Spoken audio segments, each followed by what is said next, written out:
Yeah, thank you very much. I think the whole idea behind the strategy,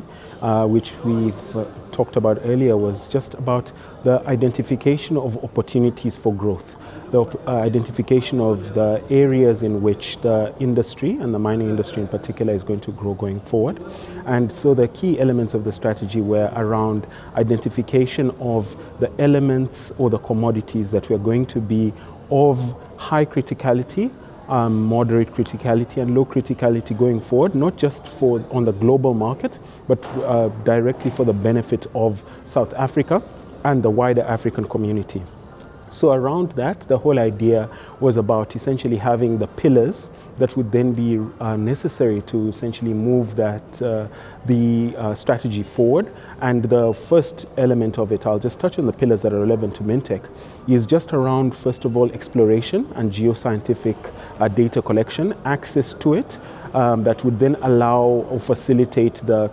exploration of where the resources and the reserves are in South Africa, and then thereby for us to then recognize how we can then take those resources and develop methodologies to then move them forward. So Mintek's role in terms of this is in terms of value creation and value addition right across the value chain. So from first of all the mining, the exploration,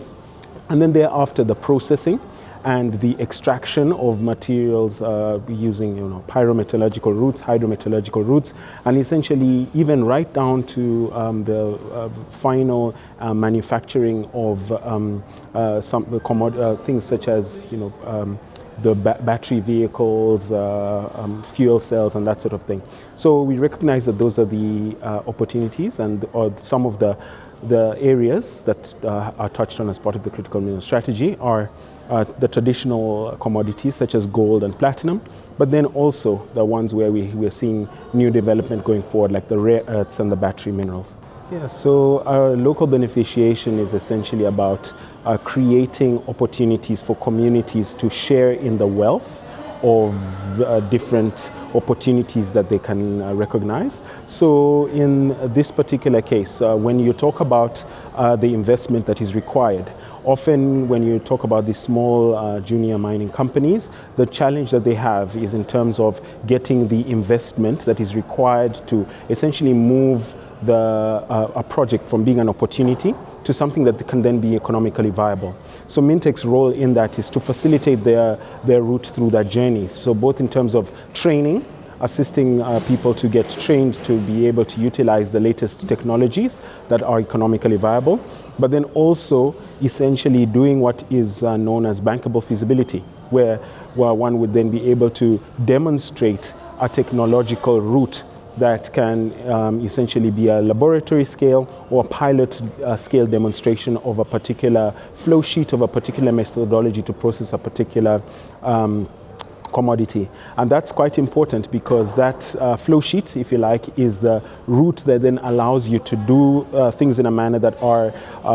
able to get a commodity to a high degree of purity that can be sold in the international market, but also environmentally for methodologies such as making sure that any methods that are used don't utilize harmful chemicals and don't essentially adversely affect that community that is trying to essentially develop that wealth. So thank you for that question. I think the main aspect of it is around, first of all, mining companies, particularly small junior miners who approach us and essentially have either an opportunity in the form of a legacy deposit, in the form of tailings, in the form of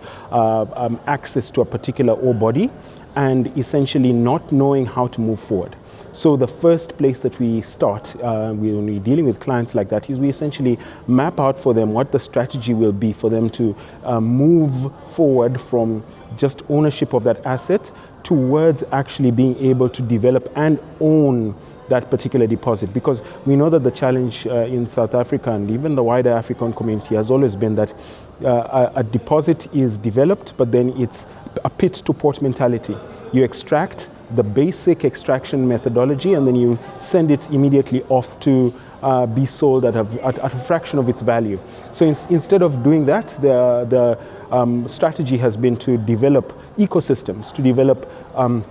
local industrial zones that can develop the full value and develop the full beneficiation value chain of a particular commodity. It's moving slowly at present because it requires co-partnership, it requires investment, it requires the support of policy, legislation, and the facilitation of legal means of having that framework built. But that's what we are at the moment trying to facilitate through our R&D initiatives, but in partnership with other relevant stakeholders, including private industry and including government. I think for me it is that beneficiation is a realizable and tangible goal that we can reach. And the way that we can reach that is by having conversations like this, by having discussions like this, and having forums like this where we come together to practically look at the enabling mechanisms that we can utilize towards making this a shared ambition. I think the encouraging aspect is that this is not just bringing together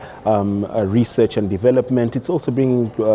together investment, it's also bringing together government, it's bringing together really all the key stakeholders that will be required to make beneficiation and the creation of wealth in Africa a realizable objective.